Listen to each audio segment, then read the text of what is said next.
Welcome to Stoic Vivu, where we transform ancient philosophical wisdom into practical tools for modern life mastery.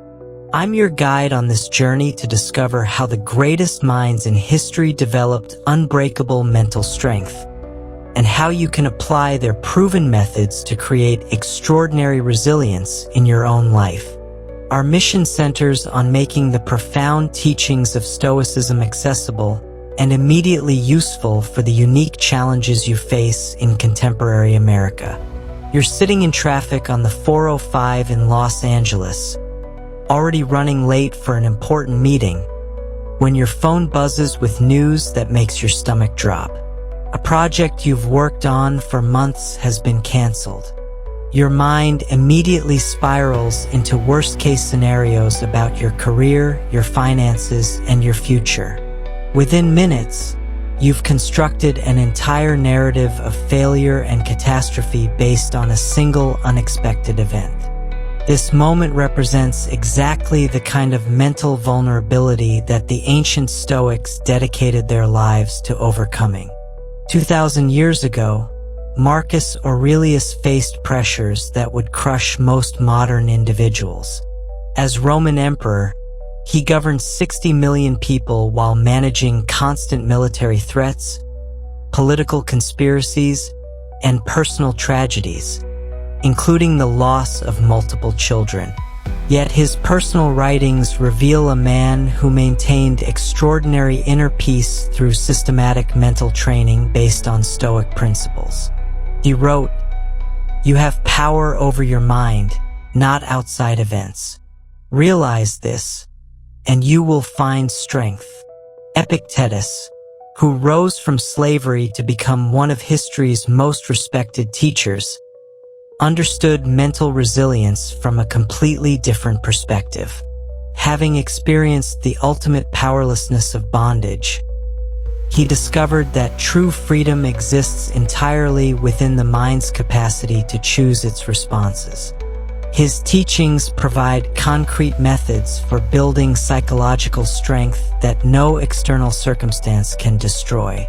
Seneca, who navigated the treacherous waters of Roman politics while maintaining his philosophical principles, developed practical techniques for emotional regulation that work as effectively today as they did in ancient times. His letters reveal specific daily practices that created unshakable mental stability despite facing exile, political persecution, and eventually execution. These three masters didn't develop their mental strength through positive thinking or modern psychological techniques, but through rigorous philosophical training that treated the mind like an athlete treats the body. They understood that mental resilience requires systematic development through consistent practice, just as physical strength demands regular exercise. Today's journey will reveal 8 essential principles these philosophers used to forge minds that remained calm during chaos, confident during criticism, and focused during crisis. You'll discover how to transform your relationship with obstacles, develop emotional armor that protects without hardening your heart, and create what Marcus Aurelius called the inner citadel, an unassailable fortress of strength within your own consciousness. This isn't about suppressing emotions or becoming indifferent to life's challenges. Instead, you'll learn how authentic Stoic practice creates greater capacity for joy, deeper relationships, and more effective action by freeing you from the mental patterns that create unnecessary suffering. The ancient Stoics understood that building unbreakable mental strength actually increases your ability to serve others and contribute meaningfully to the world. By our journey's end, you'll possess practical tools used by history's most resilient individuals, adapted for the specific pressures of 21st century American life. 1. Take control of your mind in 10 minutes daily. Imagine you're rushing through Penn Station in New York City, your mind racing faster than the crowds around you. Yesterday's mistakes replay on an endless loop, while tomorrow's uncertainties flood your consciousness with anxiety. Your phone buzzes with notifications, each one pulling your attention in a different direction. In this moment of mental chaos, you desperately need what Marcus Aurelius discovered during his own overwhelming days governing the Roman Empire: a systematic method for taking control of your mind that requires only minutes to implement but creates lasting transformation. Marcus Aurelius, writing in his personal journal while managing military campaigns and political crises, developed what he called morning discipline, a precise 10-minute practice that prepared his mind for whatever challenges the day might bring. He understood that the mind, left to its own devices, tends toward worry, distraction, and emotional reactivity. However, when properly trained through consistent daily practice, the same mind becomes a powerful instrument of clarity, focus, and unshakable strength. The emperor's approach began with what the Stoics called the discipline of perception, which involves training your mind to see events clearly without adding emotional distortions or catastrophic interpretations. This practice starts the moment you wake up, before your mind has time to construct its usual narrative of problems and pressures. Marcus Aurelius would spend the first few minutes of each day reminding himself of fundamental truths that prevented his thoughts from spiraling into anxiety or resentment. The scientific principle behind this approach rests on what neuroscientists now call neuroplasticity, though the Stoics understood this concept through philosophical observation. Marcus Aurelius recognized that repeated mental patterns create habitual ways of thinking, and that deliberate practice can reshape these patterns toward greater wisdom and emotional stability. His morning routine functioned like mental calisthenics, strengthening the mind's capacity for rational thought and emotional regulation. You're sitting on the edge of your bed in Chicago at 6 a.m., and instead of immediately checking your phone for messages that might disrupt your peace, you begin with the Stoic practice of morning reflection. Following Marcus Aurelius's method, you spend 2 minutes acknowledging 3 simple realities. First, you remind yourself that you cannot control what happens today, but you have complete control over how you respond to whatever occurs. This single recognition immediately shifts your mental energy from worrying about outcomes to focusing on your responses. The second minute involves what Epictetus called examining your impressions. As thoughts about the day's challenges arise, you practice the fundamental Stoic skill of separating facts from interpretations. When your mind tells you that today's presentation will be a disaster, you recognize this as an interpretation rather than a fact. The fact is simply that you have a presentation scheduled. The prediction of disaster is an addition your mind has created, and you have the power to examine and modify these mental additions. This practice of impression examination requires understanding the difference between initial impressions and additional judgments. Epictetus taught that we cannot always control our first reaction to events, but we have complete authority over our second thoughts and subsequent responses. During your morning practice, you train this capacity for mental discernment that serves you throughout the day whenever challenging situations arise. Seneca contributed the third element of this 10-minute practice through what he called philosophical preparation. During minutes 3 and 4, you mentally rehearse how you want to embody virtue throughout the day. This isn't positive thinking or visualization of success, but rather preparation for responding with wisdom, courage, justice, and temperance regardless of what circumstances arise. You consider specific challenges you might face and mentally practice responding through virtue rather than emotion. The rehearsal process involves imagining concrete scenarios that typically trigger your reactive patterns. If you know that traffic delays usually create frustration, you mentally practice responding with patience and perspective. If workplace criticism typically generates defensiveness, you rehearse receiving feedback with openness and curiosity. This preparatory mental training creates neural pathways that support virtuous responses when actual challenges occur. The 5th and 6th minutes involve what Marcus Aurelius called remembering impermanence.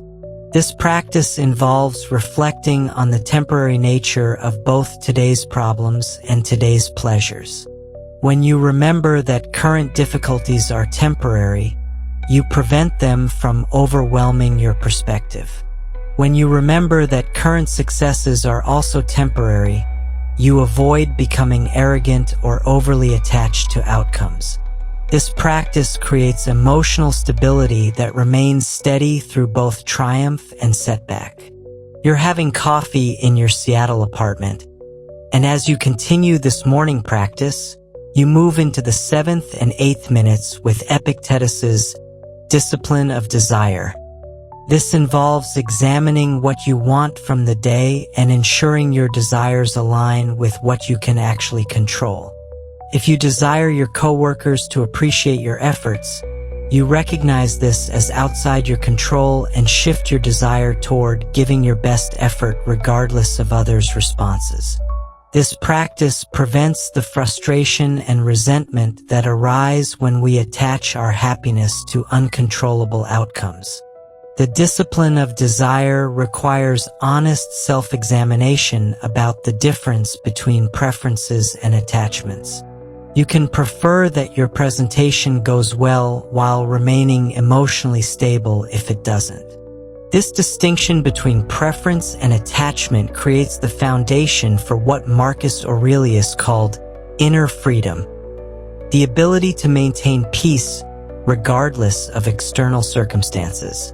The final 2 minutes incorporate Seneca's practice of gratitude inventory.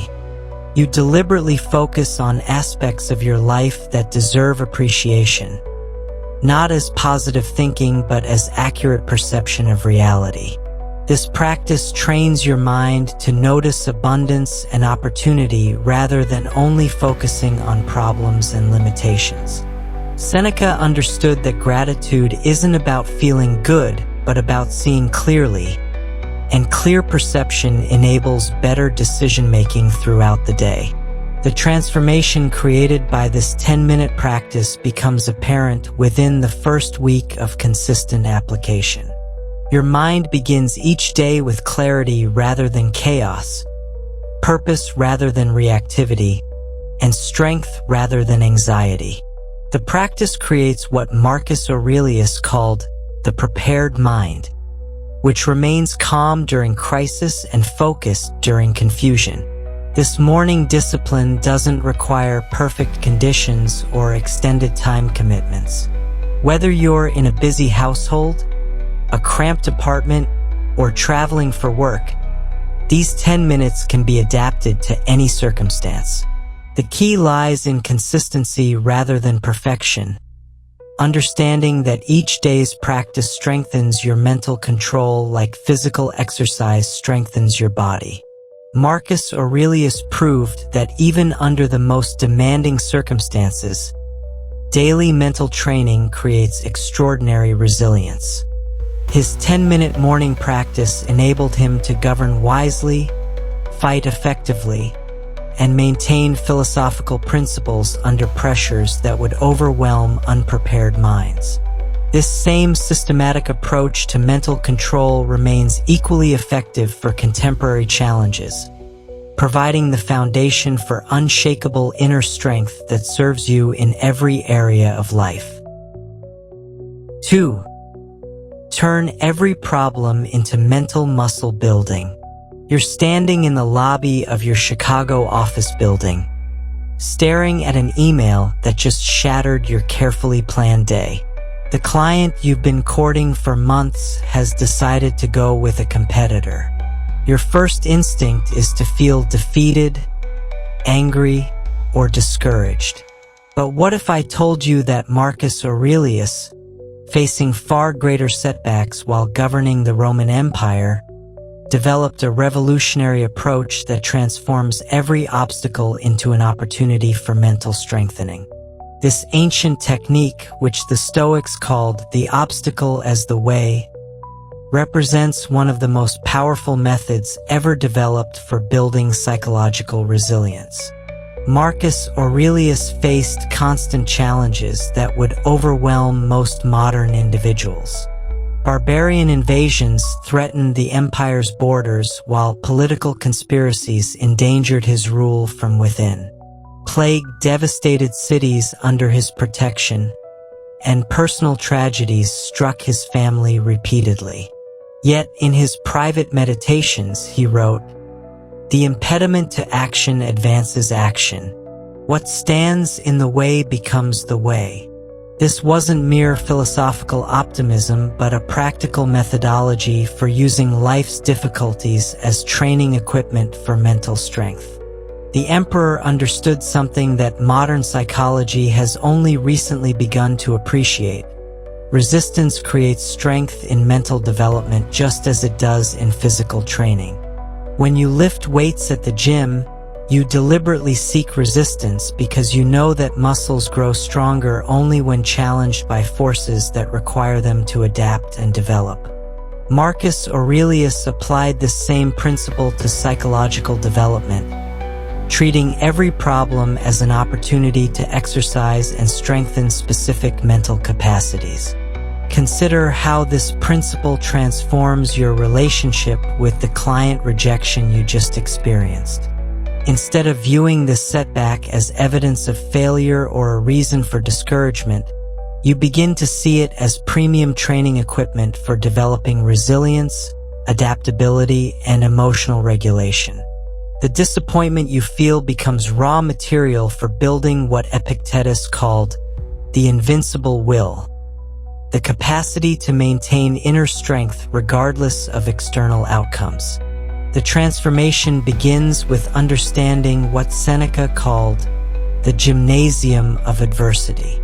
Just as athletes welcome challenging opponents because they provide opportunities to test and improve their skills, the Stoic practitioner learns to welcome difficult circumstances because they offer chances to exercise virtue and build character.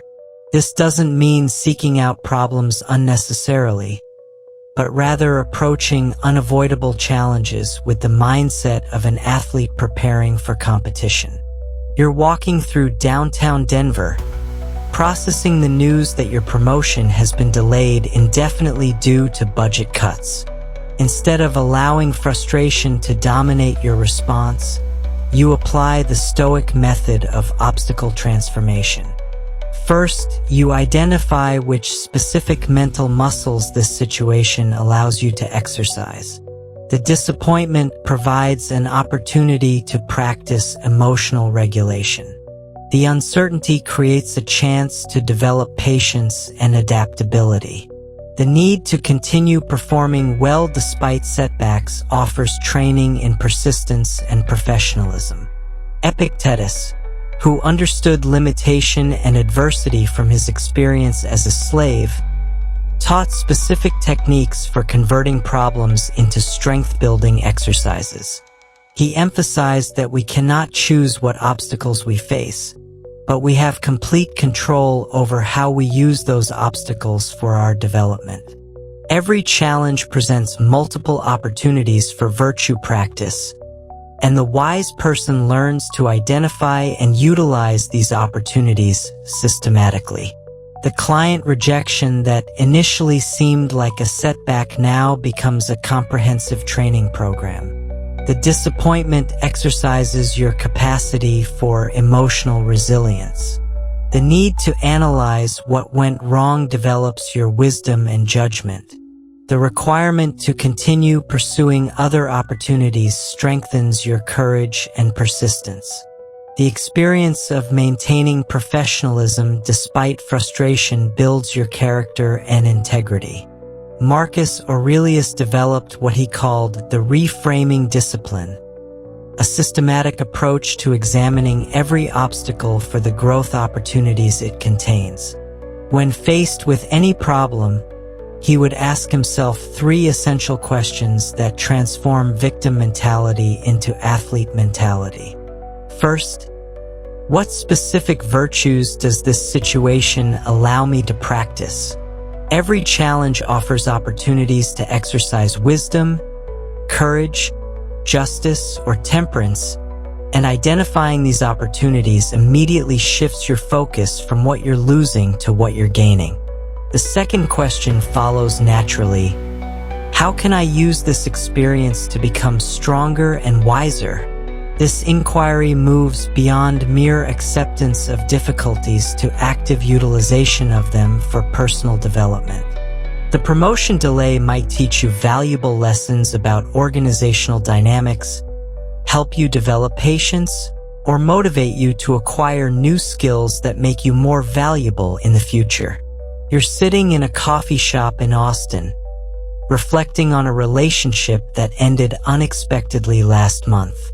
Applying Marcus Aurelius's reframing discipline, you recognize that this painful experience offers intensive training in multiple areas.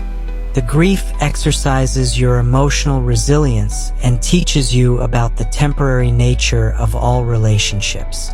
The need to rebuild your social life develops independence and self-reliance. The opportunity to examine what went wrong cultivates wisdom and self-awareness. The third question completes the transformation. How does overcoming this obstacle prepare me for future challenges? Marcus Aurelius understood that every difficulty we successfully navigate builds capacity for handling similar or greater challenges in the future. The mental strength you develop dealing with today's problems becomes available for tomorrow's opportunities and obstacles. Seneca contributed the insight that this obstacle-to-opportunity transformation requires what he called philosophical perspective. This involves viewing your current challenges within the context of your entire life journey rather than as isolated incidents. The client rejection that feels devastating today becomes one small episode in a larger story of professional development and personal growth. The practical application of this principle creates profound changes in how you experience daily life. Traffic jams become opportunities to practice patience and present moment awareness. Difficult coworkers provide training in diplomacy and emotional regulation. Financial pressures offer chances to develop resourcefulness and priority clarification. Equipment failures teach adaptability and problem-solving skills. This approach doesn't minimize genuine difficulties or suggest that all problems are equally beneficial.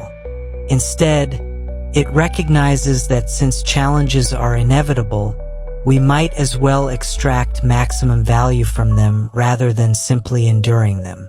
The Stoic practitioner becomes like a master chef who can create nourishing meals from whatever ingredients are available, transforming even unpleasant circumstances into sources of strength and wisdom. Ultimately, turning every problem into mental muscle building means shifting from a victim mentality that asks, "Why is this happening to me?" to an athlete mentality that asks, "How can I use this to become stronger?" This transformation creates what Marcus Aurelius called the prepared soul, ready to grow stronger through whatever life presents. 3. Build emotional armor using ancient techniques. You're sitting in a crowded subway car in New York City when someone makes a cutting remark about your appearance. Your face flushes with embarrassment, your heart rate spikes, and angry thoughts flood your mind. In this moment, you feel completely exposed and vulnerable, as if your emotional well-being depends entirely on the opinions and actions of strangers. This experience reveals exactly why the ancient Stoics developed what they called emotional armor, not to become cold or unfeeling, but to create inner protection that allows you to remain open-hearted while staying emotionally stable in any circumstance. Marcus Aurelius, who faced constant criticism and personal attacks as Roman emperor, understood that emotional vulnerability could destroy effective leadership and personal happiness. He developed systematic techniques for building what he called the fortified soul, an inner defense system that protected his peace of mind without hardening his heart toward others. Writing in his private journal, he reflected, "How much trouble he avoids who does not look to see what his neighbor says or does, but only to what he does himself." The emperor's approach to emotional armor began with understanding the fundamental Stoic principle that external events cannot directly harm your emotional well-being unless you give them permission to do so. This recognition forms the foundation of all Stoic emotional protection techniques. When someone criticizes you, their words are simply vibrations in the air until your mind assigns meaning and emotional significance to them. The armor protects you by helping you maintain conscious control over this meaning assignment process. Epictetus, who developed profound emotional resilience during his years in slavery, taught that true freedom comes from recognizing what can and cannot hurt you. He distinguished between what he called externals and internals, understanding that externals such as other people's opinions, unexpected events, and changing circumstances cannot damage your essential self unless you allow them to penetrate your emotional defenses. This insight becomes the cornerstone for building armor that protects without isolating. The first technique for building emotional armor involves what Seneca called the practice of detachment. This doesn't mean becoming indifferent or uncaring, but rather developing the ability to observe emotional triggers without automatically reacting to them. When someone makes that subway comment about your appearance, instead of immediately accepting their judgment as meaningful, you pause and examine whether their opinion deserves influence over your emotional state. You're walking through downtown Los Angeles when a coworker sends a harsh email criticizing your recent presentation. Your initial impulse might be to feel hurt, angry, or defensive. However, applying Seneca's detachment practice, you create a mental space between the trigger and your response. You ask yourself, does this person's opinion reflect reality? Or does it reveal more about their own state of mind and character?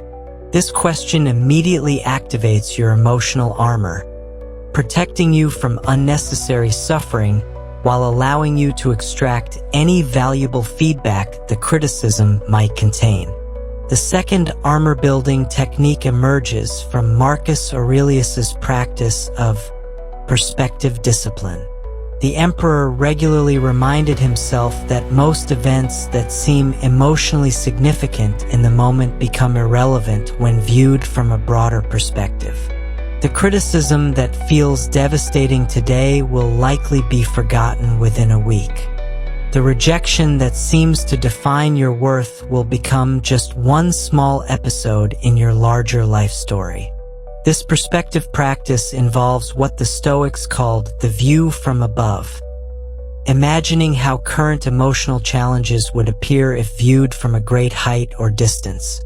When you're dealing with workplace drama in Chicago, you might imagine how this situation would look from the perspective of someone 100 years in the future, or from the viewpoint of someone facing genuinely life-threatening challenges.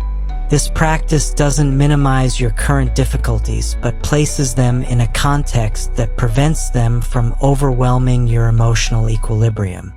Epictetus contributed the third armor-building technique through his teaching on the discipline of judgment. This practice involves examining the thoughts and beliefs that make you vulnerable to emotional damage, then replacing them with more accurate and empowering perspectives. Many people suffer emotionally because they unconsciously believe that their worth depends on external validation, that criticism always contains truth, or that other people's behavior reflects their own adequacy. You're having coffee in Seattle when you receive news that a project you've invested months developing has been canceled due to budget cuts. Your emotional armor protects you by helping you recognize that this setback doesn't define your professional competence, doesn't predict future outcomes, and doesn't diminish your intrinsic worth as a person. The armor allows you to feel natural disappointment without spiraling into despair or self-doubt. The fourth technique involves what Marcus Aurelius called emotional preparation, a form of mental rehearsal that strengthens your capacity to handle difficult situations before they arise.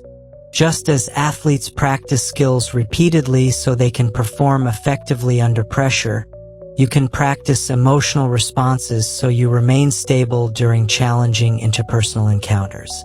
This preparation involves regularly imagining how you want to respond to common emotional triggers such as criticism, rejection, conflict, or betrayal.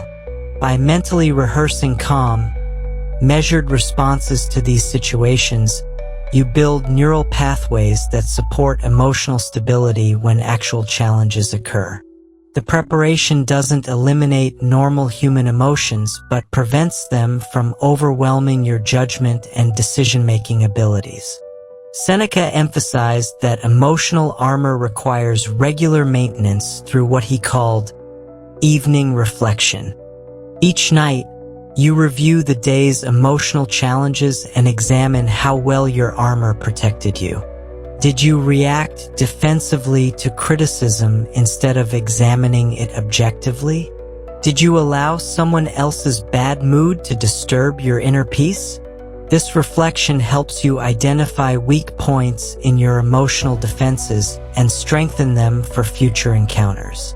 The most sophisticated aspect of Stoic emotional armor involves maintaining what Marcus Aurelius called benevolent detachment.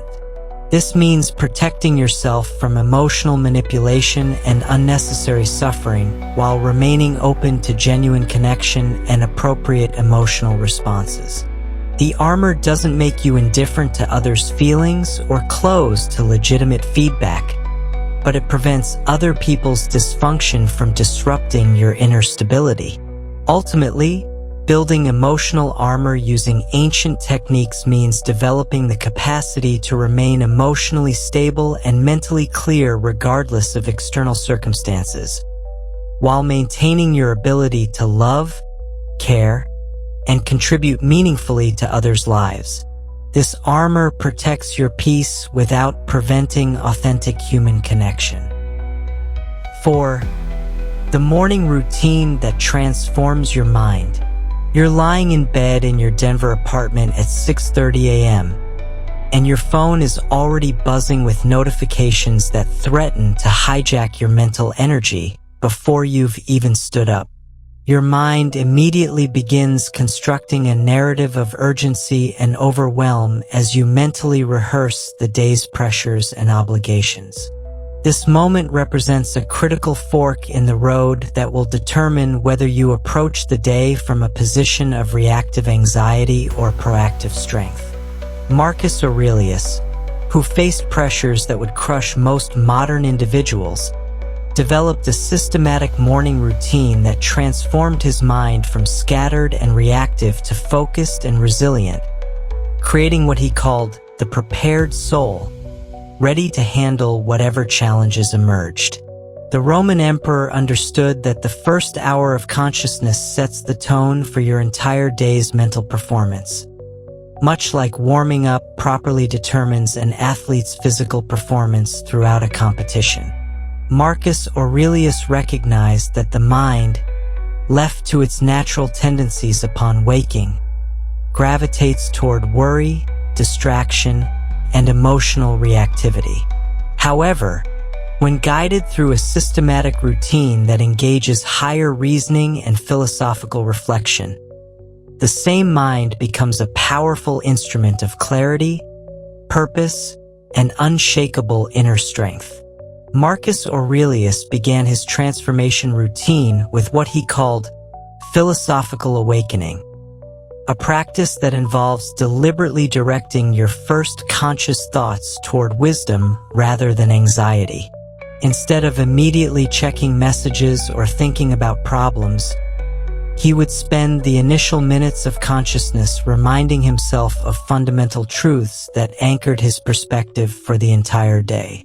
He would reflect on his role in the larger cosmic order, his duties to himself and others, and the temporary nature of both challenges and pleasures he might encounter. The scientific foundation underlying this approach rests on what neuroscientists now understand about neuroplasticity and habit formation, though Marcus Aurelius grasped these principles through philosophical observation. The brain's neural pathways strengthen through repetition, and the thoughts you think most frequently become the thoughts that arise most automatically. By consistently beginning each day with deliberate, wisdom-based thinking, you gradually reshape your mind's default patterns toward greater stability and clarity.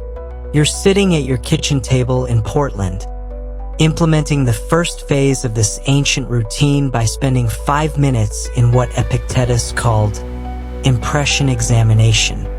This practice involves observing the thoughts and emotions that arise naturally upon waking, then consciously choosing which ones deserve your attention and energy.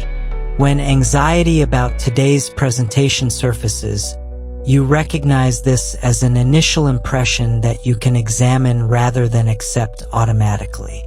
You ask yourself whether this anxiety contains useful information for preparation or simply represents habitual worry that serves no constructive purpose. The second phase involves what Seneca practiced through his extensive correspondence with Lucilius: philosophical preparation for the day's challenges. During this segment, you mentally rehearse how you want to embody virtue in specific situations you're likely to encounter. If you know that traffic delays typically trigger frustration, you practice responding with patience and acceptance. If workplace criticism usually generates defensiveness, you rehearse receiving feedback with openness and curiosity. This preparation creates neural pathways that support virtuous responses when actual challenges occur. Marcus Aurelius incorporated what he called cosmic perspective into his morning routine, a practice that involves remembering your place in the larger order of existence. You spend a few minutes reflecting on the fact that you're part of an interconnected system that extends far beyond your immediate concerns and problems. This perspective prevents daily difficulties from overwhelming your mental equilibrium while fostering a sense of purpose that transcends temporary setbacks and victories. The emperor understood that this cosmic awareness doesn't diminish your personal responsibilities, but rather provides context that enables you to fulfill them more effectively.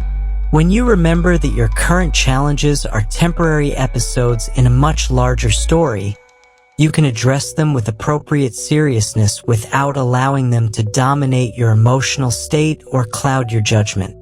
You're walking through downtown San Francisco during the third phase of your morning routine, practicing what the Stoics called voluntary discomfort preparation. This involves mentally rehearsing how you would maintain virtue and inner peace if you faced significant losses or setbacks. The practice isn't pessimistic, but rather builds emotional resilience by reducing your attachment to specific outcomes. When you've mentally prepared for various scenarios, you become less anxious about uncertain futures and more focused on present moment action. The fourth phase incorporates Epictetus's teaching on the dichotomy of control, where you systematically review the day's anticipated challenges and clearly distinguish between what you can and cannot influence. This practice prevents wasted mental energy on uncontrollable factors while directing your focus toward areas where your effort can create meaningful results. You recognize that you cannot control whether your presentation is well received, but you can control the quality of your preparation and delivery. Seneca contributed the practice of gratitude inventory to this morning transformation routine. This involves deliberately focusing on aspects of your life that deserve appreciation, not as positive thinking but as an accurate perception of reality. The practice trains your mind to notice abundance and opportunity rather than focusing exclusively on problems and limitations. Seneca understood that gratitude enhances decision-making capacity by providing clear perspective on your actual resources and circumstances. The final phase involves what Marcus Aurelius called intention setting, where you consciously choose how you want to approach the day's activities. This isn't goal setting focused on external outcomes, but rather a commitment to embodying virtue regardless of what circumstances arise. You decide to respond to criticism with wisdom, face obstacles with courage, treat others with justice, and maintain temperance in your desires and reactions. The cumulative effect of this morning routine becomes apparent within the first week of consistent practice. Your mind begins each day with clarity rather than confusion, purpose rather than anxiety, and strength rather than reactive vulnerability.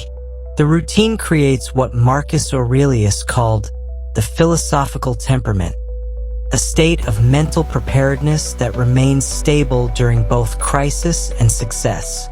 This transformation routine requires only 20 to 30 minutes but produces benefits that compound throughout the day and across weeks of practice.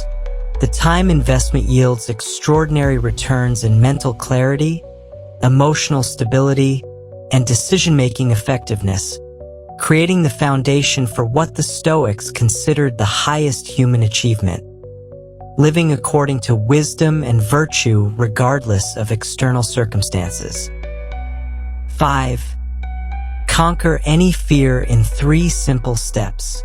You're standing outside the conference room in downtown Chicago, where you're about to give the most important presentation of your career. Your palms are sweating, your heart is racing, and your mind is flooding with catastrophic scenarios about everything that could go wrong. This familiar sensation of fear threatens to undermine months of preparation and potentially derail a crucial opportunity.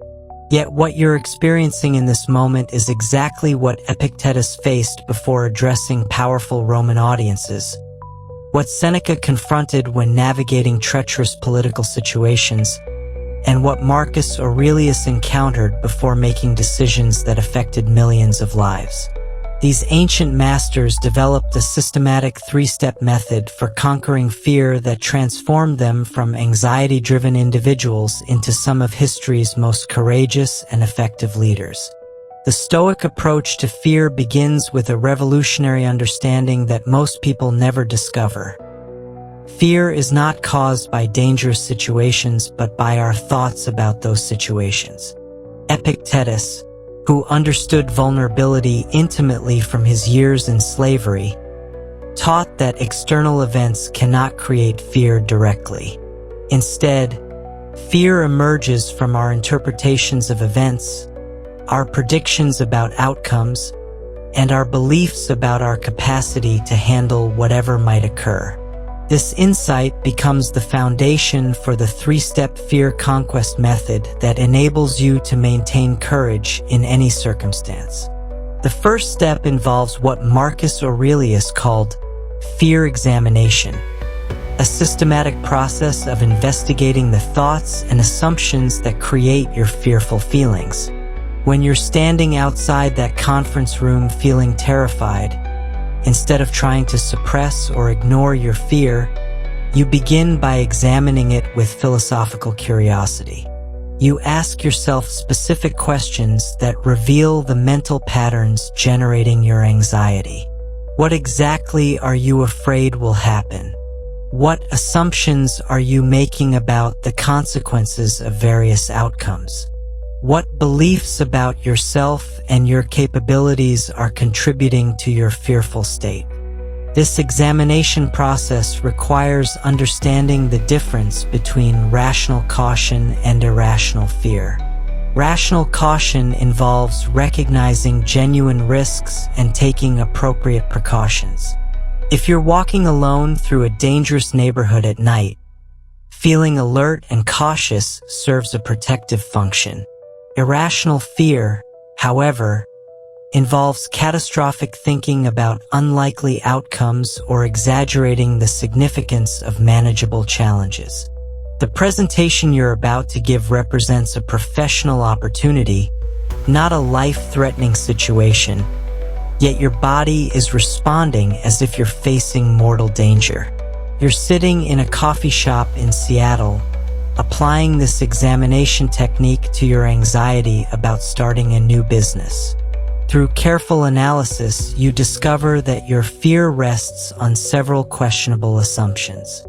You're assuming that business failure would be catastrophic rather than a learning experience. You're believing that success requires perfection rather than consistent effort and adaptation. You're imagining that other people's opinions about your venture matter more than your own commitment to providing value. Once you identify these underlying assumptions, you can begin to challenge and modify them. The second step employs what Seneca called worst-case visualization, a counterintuitive technique that reduces fear by deliberately imagining negative outcomes rather than avoiding such thoughts.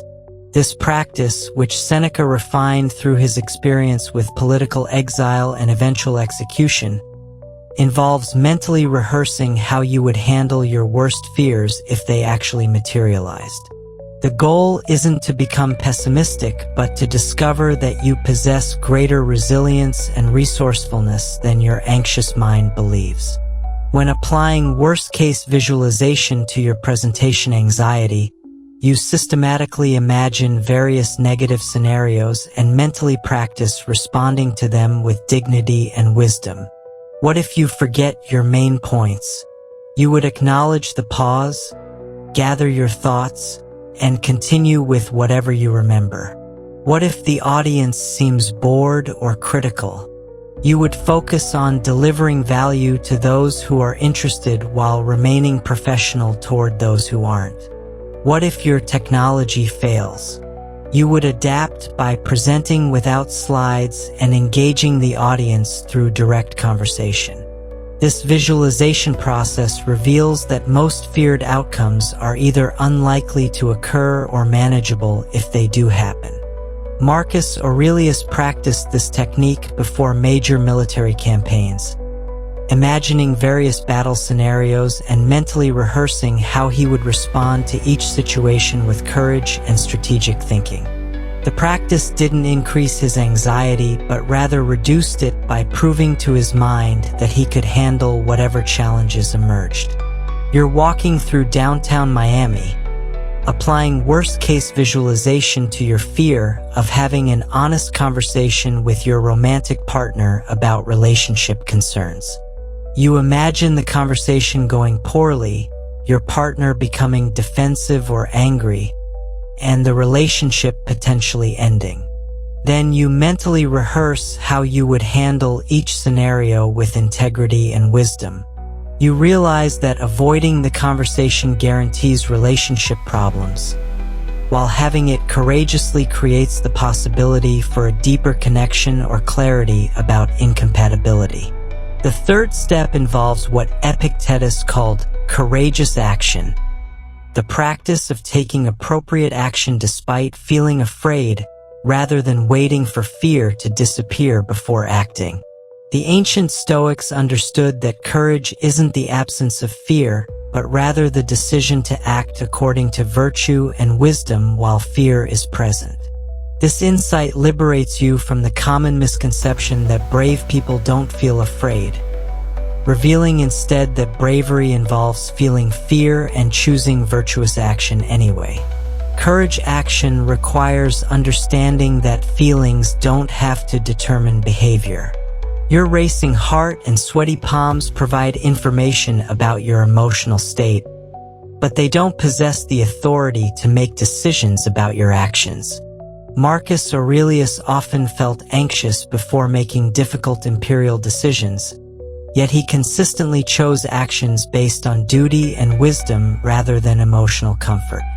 This practice gradually builds what the Stoics called the courageous habit, where taking appropriate action despite fear becomes your automatic response to challenging situations. The implementation of courageous action begins with small steps that build confidence for larger challenges. If you're afraid of public speaking, you might start by contributing more actively to team meetings before attempting major presentations. If you're anxious about starting a business, you might begin with a small side project before committing to full-time entrepreneurship. Each small act of courage strengthens your capacity for larger brave actions. The three-step method creates a systematic approach to fear that transforms it from an obstacle into information and ultimately into an opportunity for character development. Fear examination reveals the thoughts creating your anxiety. Worst-case visualization proves your capacity to handle challenges, and courageous action builds confidence through successful navigation of fearful situations. Ultimately, conquering fear through ancient Stoic techniques means developing the ability to feel afraid while acting wisely, creating what Marcus Aurelius called the fearless mind that remains calm and effective regardless of external pressures or internal anxieties. 6. Build confidence that can't be shaken. You're walking into a networking event in downtown Atlanta, and that familiar feeling of self-doubt begins creeping up your spine.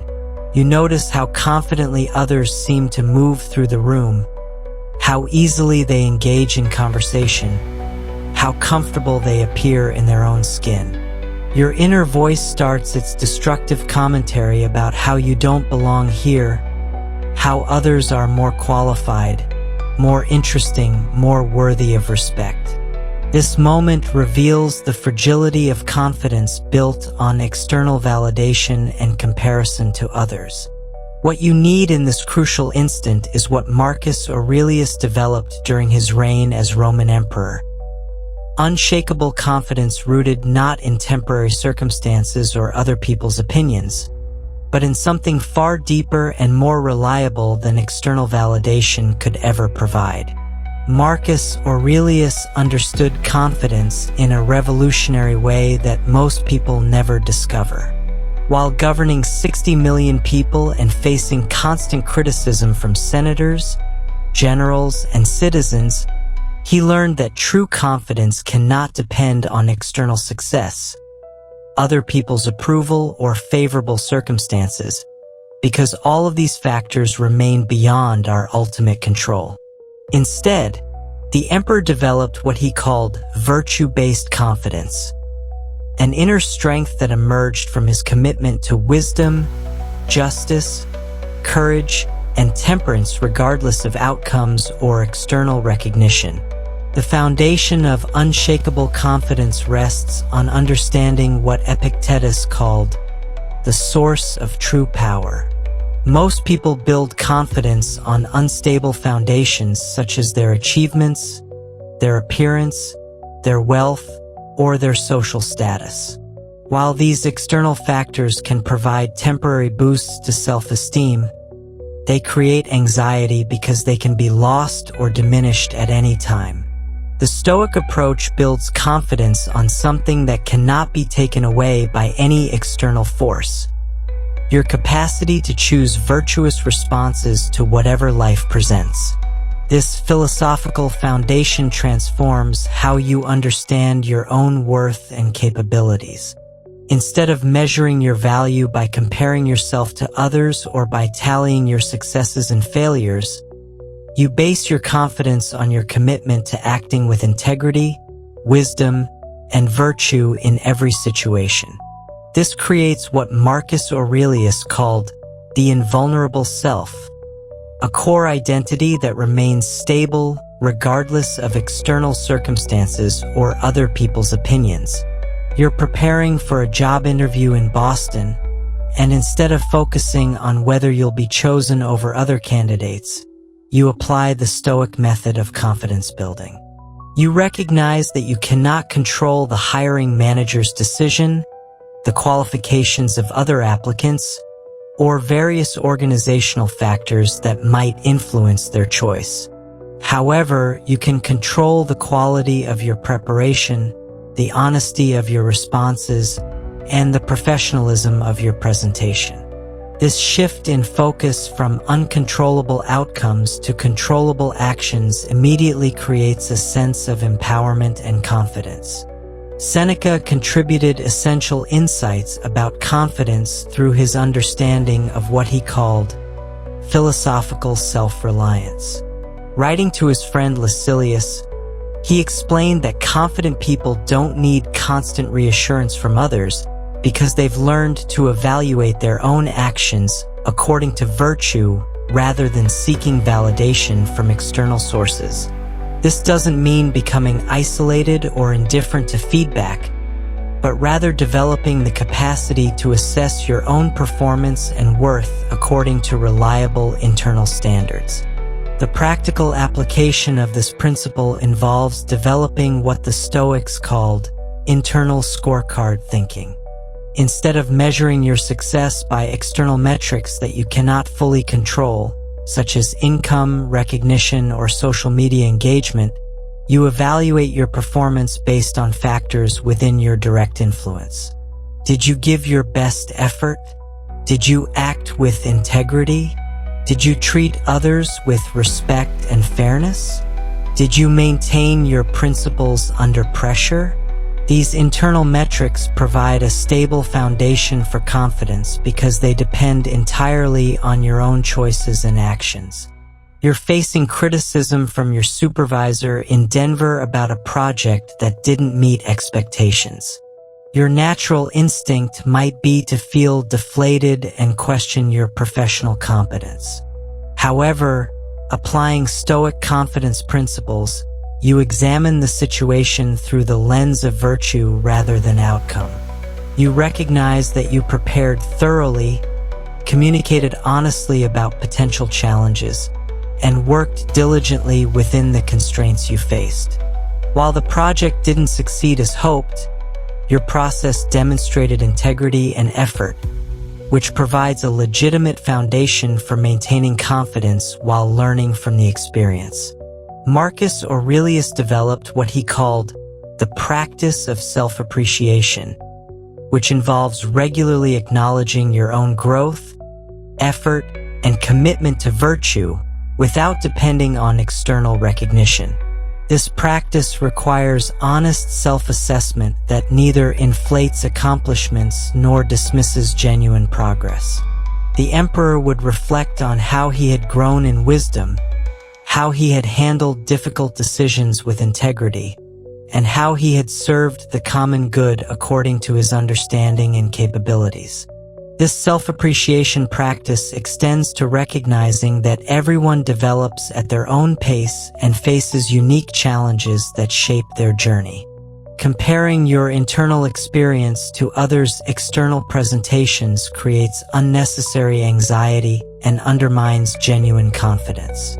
The Stoic approach involves focusing on your own development trajectory rather than competitive comparison with others who may have different strengths, opportunities, or life circumstances. Epictetus taught that unshakable confidence also requires what he called emotional independence, the ability to maintain inner stability regardless of how others treat you or respond to your efforts. This means that while you can prefer positive responses from others, your fundamental sense of worth and capability doesn't fluctuate based on external feedback. You develop the capacity to receive both praise and criticism with equanimity, extracting useful information from each while maintaining steady confidence in your essential worth and potential. The culmination of Stoic confidence building involves understanding that true confidence enables better service to others rather than creating selfishness or arrogance. When you're not constantly worried about your own adequacy or seeking validation from others, you can focus more completely on contributing value, solving problems, and supporting those around you. This outward focus actually strengthens confidence by demonstrating your capability and worth through meaningful action rather than empty self-promotion. Ultimately, building confidence that can't be shaken means grounding your sense of worth in virtue, effort, and integrity rather than external circumstances or other people's opinions, creating an inner fortress of strength that serves both your own well-being and your capacity to contribute meaningfully to the world around you. 7. Stay calm when everything falls apart. You're sitting in your car in a Los Angeles parking lot, staring at your phone screen in disbelief. The text message you just received has shattered your carefully constructed world in a matter of seconds. Your company is laying off your entire department. Your 3-year relationship of 3 years has just ended. Your landlord wants you out by the end of the month. In this moment when multiple crises converge simultaneously, your nervous system floods with stress hormones while your mind races through catastrophic scenarios about your future. This is precisely when you need what Marcus Aurelius called the art of crisis navigation, the systematic approach he developed for maintaining inner stability when external circumstances spiral completely beyond your control. Marcus Aurelius faced cascading crises that would overwhelm most modern individuals. Barbarian invasions threatened multiple frontiers, while the plague devastated major cities throughout the empire. Political conspiracies endangered his rule from within, while natural disasters destroyed infrastructure and agriculture. Personal tragedies struck his family repeatedly, including the deaths of multiple children and the betrayal of trusted advisors.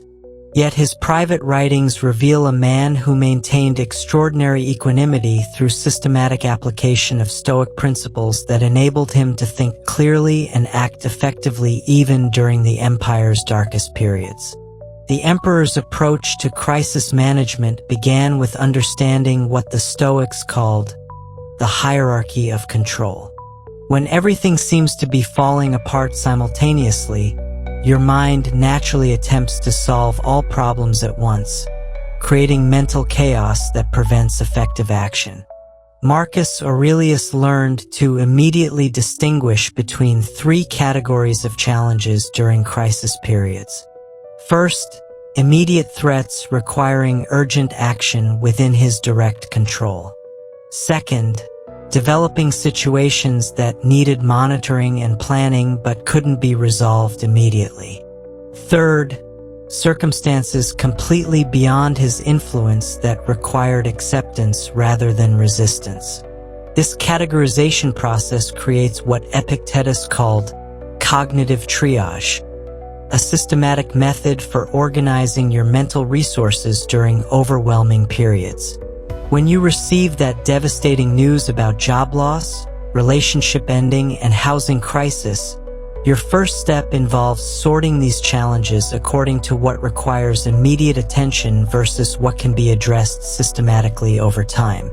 The housing situation might demand urgent action, while career rebuilding represents a longer-term process that benefits from careful planning rather than panic scrambling.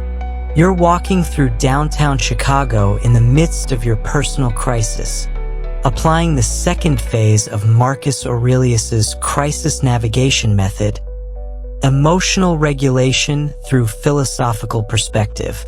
The emperor understood that crisis periods test your fundamental beliefs about life, success, and security. When external structures collapse, you discover whether your sense of worth and stability depends on changeable circumstances or rests on something more reliable and enduring. Seneca, who faced exile, political persecution, and eventual execution, developed specific techniques for maintaining emotional equilibrium during periods when everything familiar disappears. He practiced what he called worst-case acceptance, deliberately acknowledging that the current crisis might represent the beginning of even greater challenges rather than a temporary setback. This practice isn't pessimistic, but rather prevents additional suffering that comes from clinging to hopes that circumstances will quickly return to normal.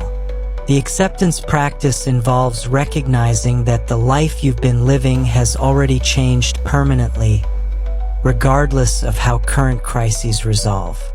Your job, relationship, and housing situation will never return to exactly what they were before, and attempting to recreate the past prevents you from adapting effectively to new realities. This recognition, while initially painful, creates the mental freedom necessary for discovering new opportunities and directions that may ultimately prove superior to what you've lost. Marcus Aurelius employed what he called cosmic perspective during his most challenging periods, regularly reminding himself that current difficulties represent tiny episodes within the vast expanse of time and space. This perspective doesn't minimize genuine problems, but prevents them from consuming your entire mental and emotional capacity. The crises that feel overwhelming today will eventually become memories, while the character you develop navigating them will influence the rest of your life. You're having coffee in Denver, processing your situation through this broader perspective. You recognize that millions of people throughout history have faced similar challenges and not only survived but often discovered strengths and opportunities they never would have found without being forced to rebuild their lives. This recognition doesn't eliminate the difficulty of your current circumstances, but provides context that prevents despair and enables strategic thinking about your next steps. The third phase of crisis navigation involves what Epictetus called virtue focus, deliberately concentrating on how you can embody wisdom, courage, justice, and temperance throughout the rebuilding process. Crisis periods offer intensive opportunities for character development because they strip away comfortable routines and force you to make fundamental choices about who you want to become. Your response to current challenges will reveal and develop aspects of your character that might remain dormant during stable periods. Seneca taught that crisis periods often provide clarity about what truly matters versus what you thought mattered when life felt secure and predictable. The job that seemed essential might have been preventing you from pursuing more meaningful work. The relationship that felt comfortable might have been limiting your personal growth. The living situation that felt permanent might have been keeping you from exploring new environments or opportunities. The practical application of staying calm during a crisis involves developing what Marcus Aurelius called systematic rebuilding, approaching recovery as a deliberate construction project rather than an emergency repair job. This means taking time to envision what kind of life you want to create from the current ruins rather than immediately attempting to recreate what you've lost.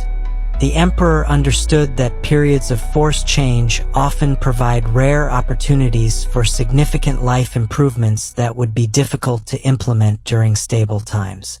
Ultimately, staying calm when everything falls apart means recognizing that external security was always temporary, and that true stability comes from your capacity to adapt, learn, and maintain virtue regardless of circumstances, transforming crisis from catastrophe into opportunity for profound personal growth and life redesign.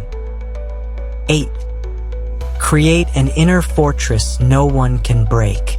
You're standing in the middle of Times Square in New York City, surrounded by thousands of people, flashing lights, and constant noise, yet feeling completely alone and vulnerable. Your phone buzzes with criticism from your boss, Your social media feeds fill you with anxiety about world events, and your mind churns with worries about relationships, finances, and future uncertainties. In this moment of overwhelming external chaos, you desperately need what Marcus Aurelius considered his greatest philosophical achievement: the construction of what he called the inner citadel, an unassailable fortress of mental strength that remains calm and secure regardless of whatever storms rage in the world around you. Marcus Aurelius developed this concept through years of governing the Roman Empire while facing constant external pressures that would have destroyed anyone lacking inner fortification. The emperor understood that while you cannot control wars, plagues, political conspiracies, or personal tragedies, you possess absolute sovereignty over one crucial domain: the inner landscape of your mind.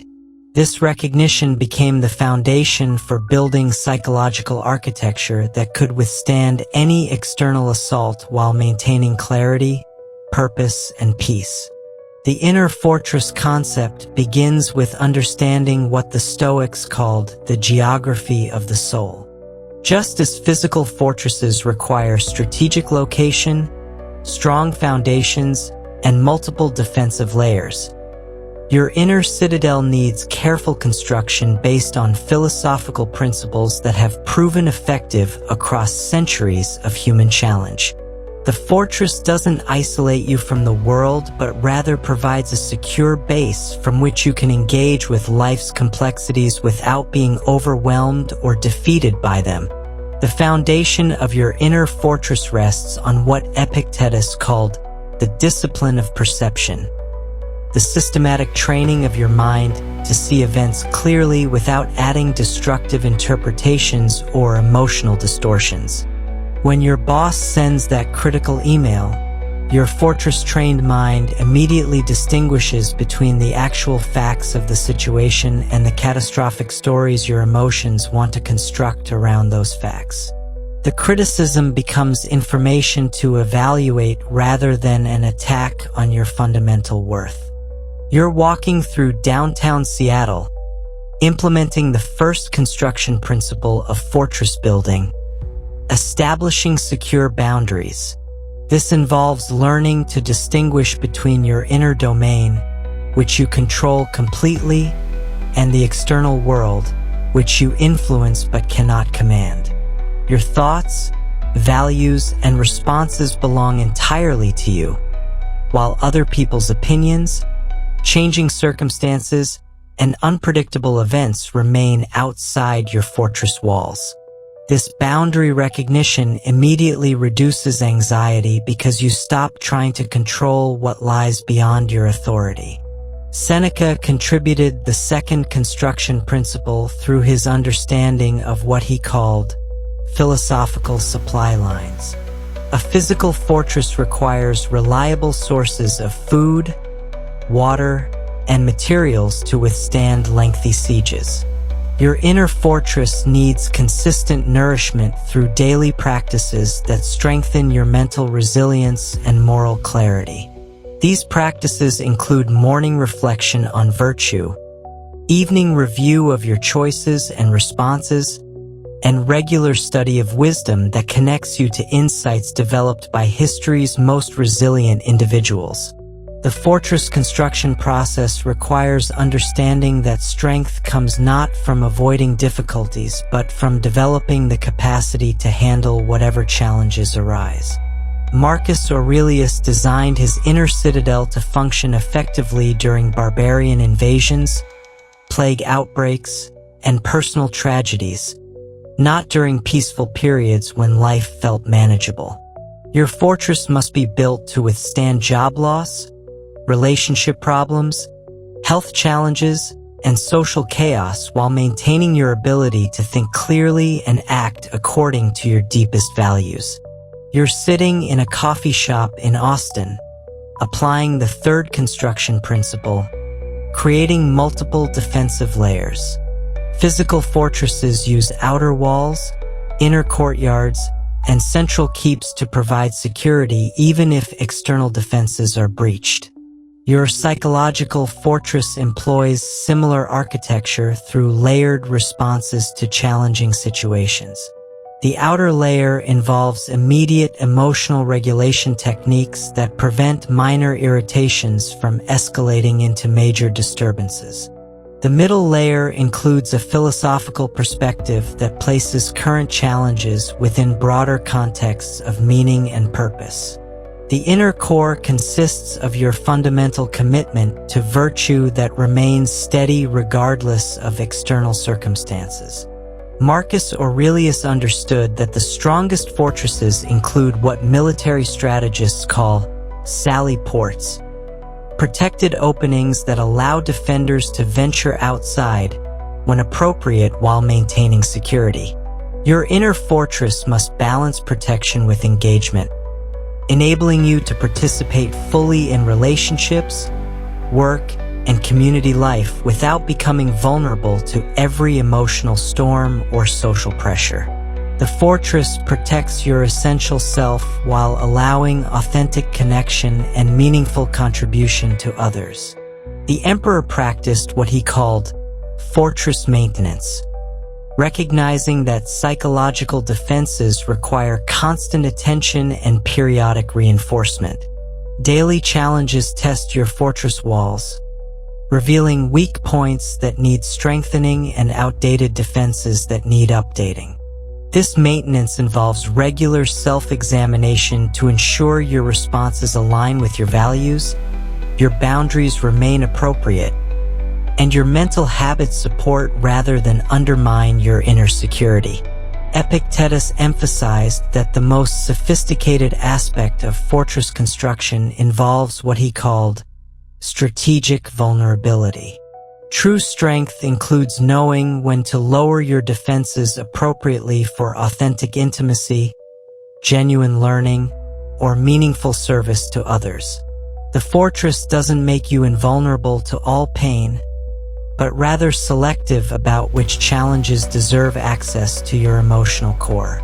The completed inner fortress creates what Marcus Aurelius called philosophical freedom, the capacity to maintain inner peace and moral clarity regardless of external chaos or pressure. You become like a mountain that remains stable during storms, providing shelter for others while maintaining your own foundation. This inner strength enables greater compassion, more effective action, and deeper relationships because you're no longer constantly defending against threats to your emotional security. Ultimately, creating an inner fortress means building psychological architecture based on virtue, wisdom, and self-knowledge that provides unshakable security while enabling authentic engagement with the world, transforming you into someone who can face any challenge with courage and maintain peace in any storm.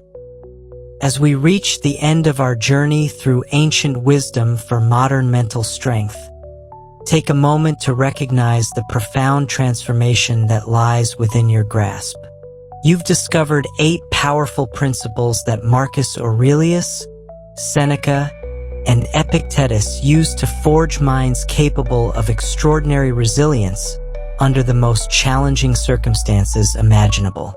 These aren't merely theoretical concepts, but practical tools that have proven their effectiveness across 2 millennia of human struggle and triumph. You now possess the knowledge to take control of your mind in just 10 minutes daily, transforming scattered morning anxiety into focused mental clarity that serves you throughout each day. You understand how to turn every problem into mental muscle building, viewing obstacles not as setbacks but as training equipment for developing psychological strength. The ancient techniques for building emotional armor will protect your inner peace while maintaining your capacity for authentic connection and genuine compassion. The morning routine we explored creates a systematic transformation of your mental patterns, while the 3-step fear conquest method enables you to face any challenge with courage rooted in wisdom rather than mere bravado. You've learned to build confidence that can't be shaken because it rests on virtue and character rather than external validation or temporary circumstances. Most importantly, you now know how to stay calm when everything falls apart and how to create an inner fortress that provides unshakable security regardless of external chaos. These principles work synergistically, each one strengthening the others to create comprehensive mental resilience that transforms not only how you handle difficulties, but how you experience daily life. The mental strength you develop through consistent Stoic practice enables greater joy, deeper relationships, and more effective action because you're no longer constantly defending against anxiety and uncertainty. Remember that transformation requires consistent practice rather than perfect understanding. Marcus Aurelius developed his mental strength through decades of daily application, not through single moments of insight. Start tomorrow morning with the 10-minute routine, apply the fear conquest method to your next challenge, and begin building your inner fortress one day at a time. Each small practice session contributes to the cumulative development of unbreakable mental strength. The ancient Stoics understood that individual transformation contributes to collective human flourishing. When you develop genuine mental resilience, you become someone others can rely on during difficult times, creating ripple effects that strengthen your entire community. Your commitment to these practices extends far beyond personal benefit to represent a meaningful contribution to the world around you. As you continue this journey of mental strengthening, remember that Stoic Vivu is here to support your growth with practical wisdom drawn from history's greatest philosophical traditions. If this video has provided valuable insights for building mental resilience, please subscribe to our channel where we continue exploring ancient wisdom for contemporary challenges. Hit the like button to help others discover these life-changing principles, and share this content with anyone who could benefit from developing unshakable inner strength. The path forward begins with your next choice. Choose to practice these ancient methods consistently, and watch as your mind transforms from reactive and fragile to proactive and unbreakable, creating the mental foundation for extraordinary life achievement.